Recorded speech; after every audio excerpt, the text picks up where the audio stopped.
अरे बाप रे बाप, यह तो बहुत जोर की बारिश आ गई।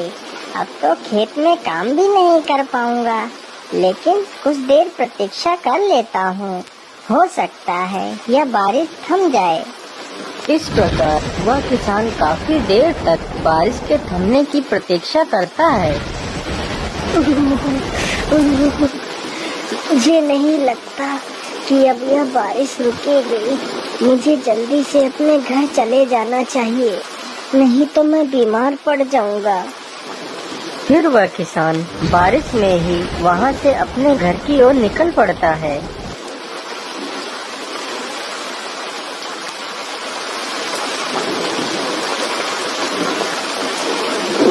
अरे ये आवाजें कैसी? मुझे लगता है यह आवाज इस गुफा से आ रही है, लेकिन यह आवाज किसकी हो सकती है? तभी वह किसान छिपकर आवाजें सुनने लगता है। तभी गुफा से एक तेज रोशनी निकलती है। अरे यह प्रकाश कैसा? मुझे लगता है गुफा के अंदर कुछ ना कुछ तो जरूर है। चलो चलकर देखता हूँ।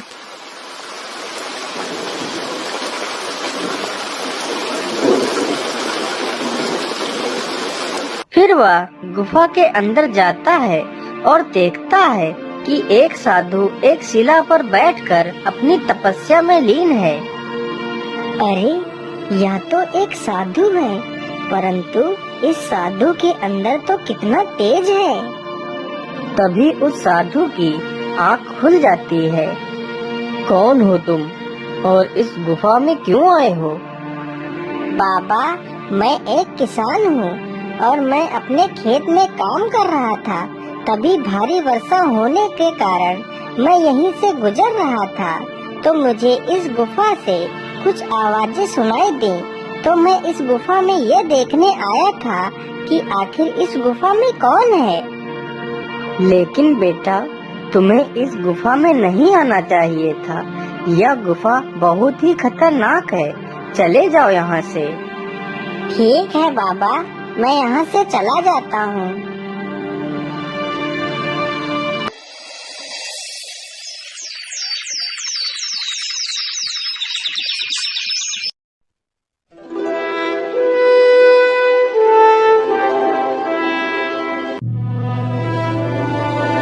अरे वैद्य जी, आखिर यह क्या बीमारी है?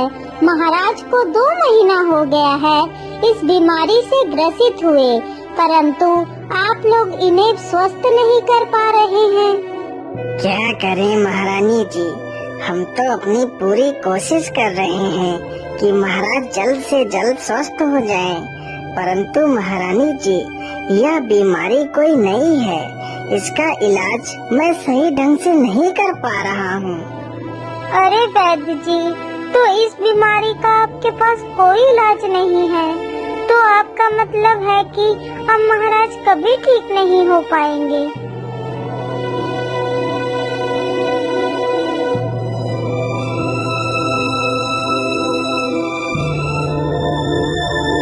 अरे भाग्यवान, आज इतना समय हो गया और तुम अभी भी सो रही हो। चलो उठ जाओ, अब सुबह हो गई है। अरे भाग्यवान, तुम्हें तो बहुत तेज बुखार है और ये तुम्हारी आँखों को क्या हो गया है? तुम्हारी आँखें तो पीली हो गई हैं। अरे सुनीता, तुम घबराओ मत, मैं अभी जाता हूँ और वैद्य जी को बुलाकर लाता हूँ।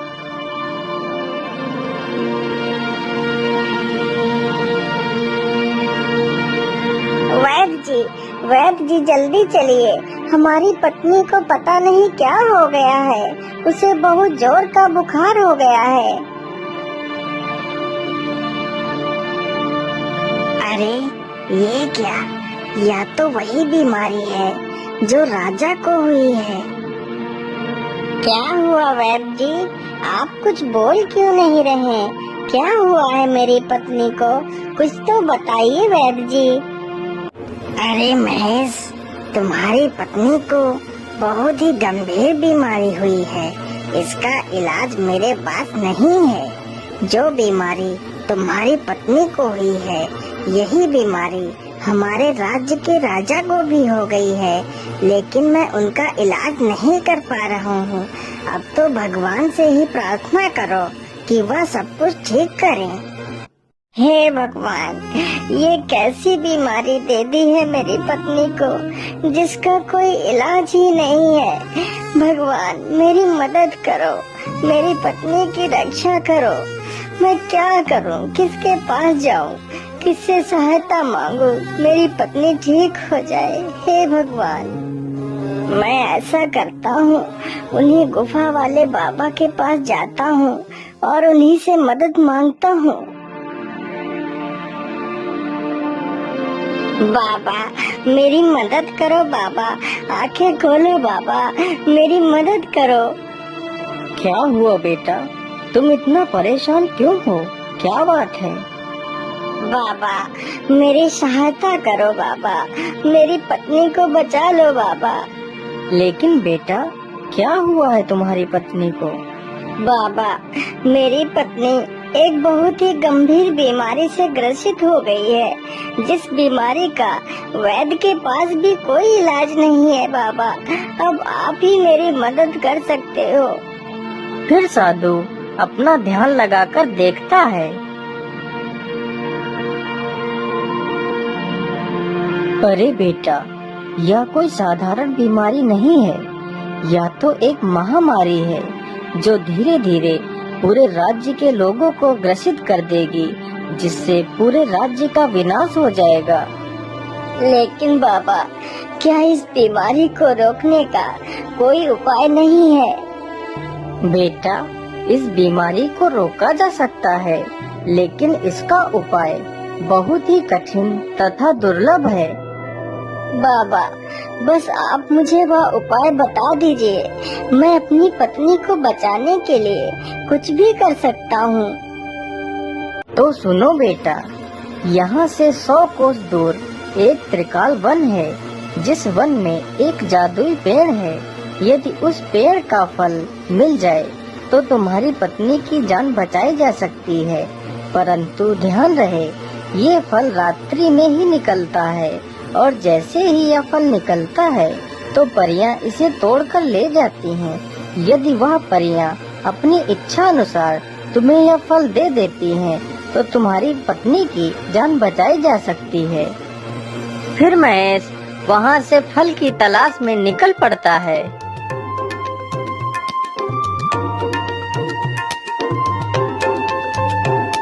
अरे यहाँ तो सारे पेड़ एक समान ही हैं। क्या करूं, कैसे ढूंढूं उस जादुई पेड़ को?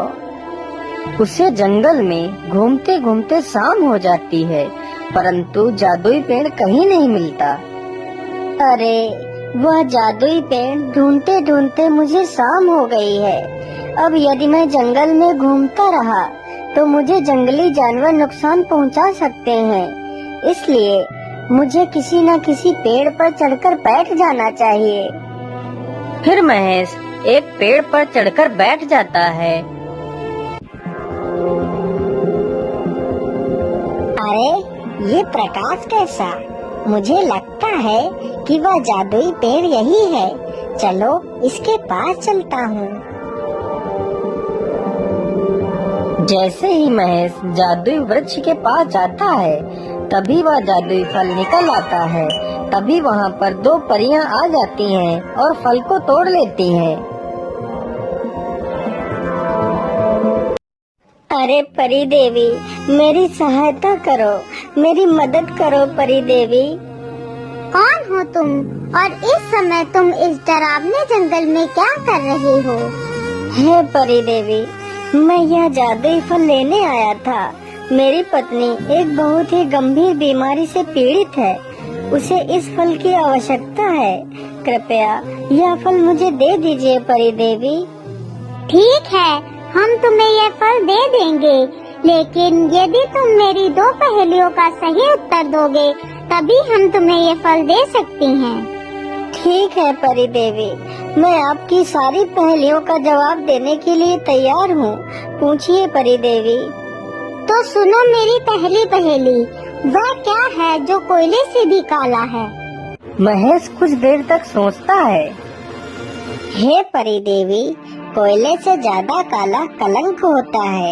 यदि कोयला इंसान के ऊपर लग जाए तो उसे पानी से साफ किया जा सकता है, लेकिन यदि किसी इंसान के चरित्र पर कलंक की कालिक लग जाए तो वह कभी नहीं छूटती। हाँ हाँ, तुम्हारा जवाब तो एकदम सही है। मेरी दूसरी पहेली सुनो। 4 टांगों की हूँ मैं ऐसी, छलनी के सम मुझ में छेद, पीड़ित को आराम न देती, बतलाओ तुम इसका भेद। हे परी देवी, इसका सही उत्तर 4 पाई है। हाँ, एकदम सही जवाब। तुम्हारे दोनों जवाब बिल्कुल सही हैं। तुम बहुत ही बुद्धिमान हो। मैं तुमसे बहुत ही प्रसन्न हूँ, इसलिए यह फल मैं तुम्हें देती हूँ।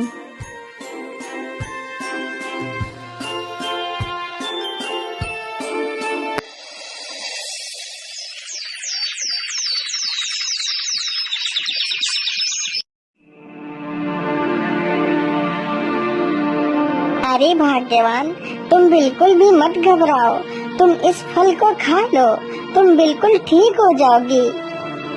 फिर महेश अपनी पत्नी को आधा फल काट कर खिला देता है। अरे भाग्यवान, तुम्हारी आंखें तो एकदम ठीक हो गई हैं। तुम तो स्वस्थ हो गई हो। हाँ जी, यह सब आपके प्यार से ही तो संभव हो सका है कि आज मैं पूरी तरह स्वस्थ होकर आपके सामने खड़ी हूँ। हाँ भाग्यवान, यह सब भगवान की ही कृपा है। लेकिन मुझे अभी एक और जिम्मेदारी पूरी करनी है। मुझे यह आधा फल हमारे राज्य के राजा को खिलाना है। वह भी इसी बीमारी से पीड़ित है। फिर महेश वह आधा फल लेकर महाराज के पास जाता है। महारानी जी, आप इस फल को महाराज को खिला दीजिए, वह बिल्कुल स्वस्थ हो जाएंगे। फिर महारानी वह आधा फल राजा को खिला देती है। अरे महारानी जी, मैं तो बिल्कुल स्वस्थ हो गया हूँ। यह तो चमत्कार हो गया। मैं तुमसे बहुत प्रसन्न हूँ। जो काम अच्छे अच्छे वैद्य नहीं कर सके वह तुमने कर दिखाया, इसलिए तुम मुझसे कुछ भी मांग सकते हो। महाराज, मुझे कुछ नहीं चाहिए। आप हमारे राज्य के राजा हैं। यदि आप स्वस्थ नहीं होंगे तो हमारे राज्य की देखरेख कैसे कर सकते हैं? यदि आप सुरक्षित हैं तो हमारा राज्य सुरक्षित है।